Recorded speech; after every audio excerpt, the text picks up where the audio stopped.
First of all, thank you for the question. Gives me an opportunity to tell something about myself, number one.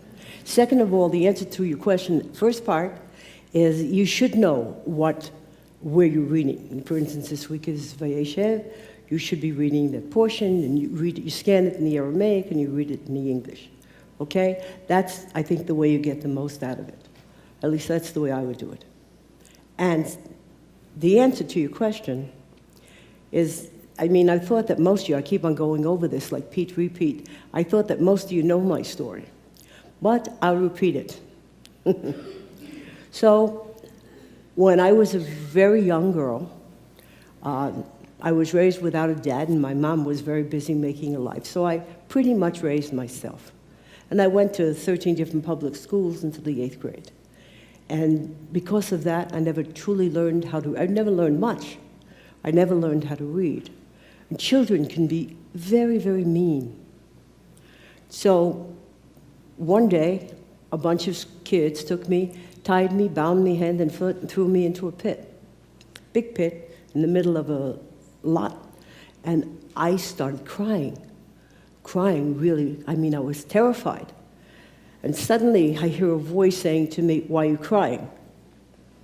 You know, like, first of all, where's his voice coming from? And so I didn't see anything, and I turned and said, "Why are you crying?" And I said, "Because I'm all alone, and I don't know if anybody's ever going to take me out of here, and I'm scared." And with that, it said to me, "You are protected." And all of a sudden, I felt this cool air breeze go by, and that was the end of that. And a few hours later, I heard people in the distance, and I screamed out. They came, took me out of the pit. Why am I telling you the story? At that point, I decided that I was going to learn how to read, not because I wanted this great education, because I wanted to learn the esotericism.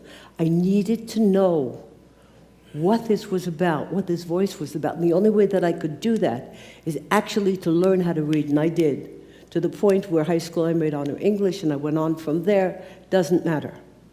Then I started to study everything that I could on esotericism.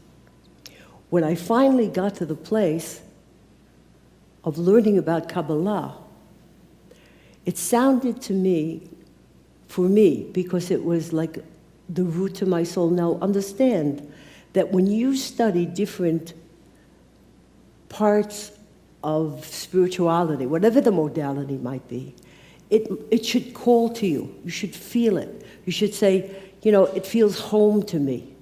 It's something that I can live with.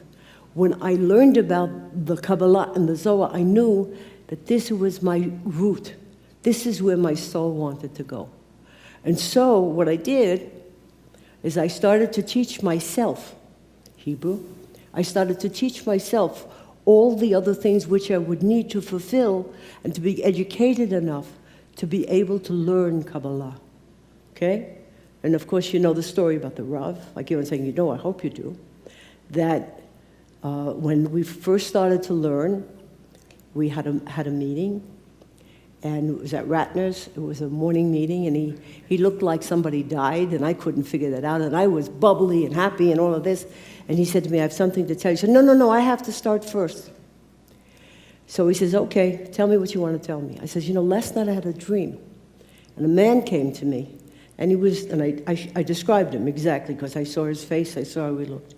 And I said to him, and he put his hands over my head, and he said a prayer in a language that I didn't understand, okay? But when I went to grab for him, he left. And suddenly, Rav's face turned from Tisha B'Av to Hanukkah. He started to smile. And he said to me, "You don't know what happened?" I says, "Well, no, you didn't have your opportunity yet." He says, "You know, last night when I went to sleep, I asked for my teacher to come to me and to tell me if it's appropriate and if it's right that I should teach you. And I'm here this morning to tell you that we no longer can learn with each other." He says, "But he came to you." So that's how I learned Kabbalah, and that's where I started from.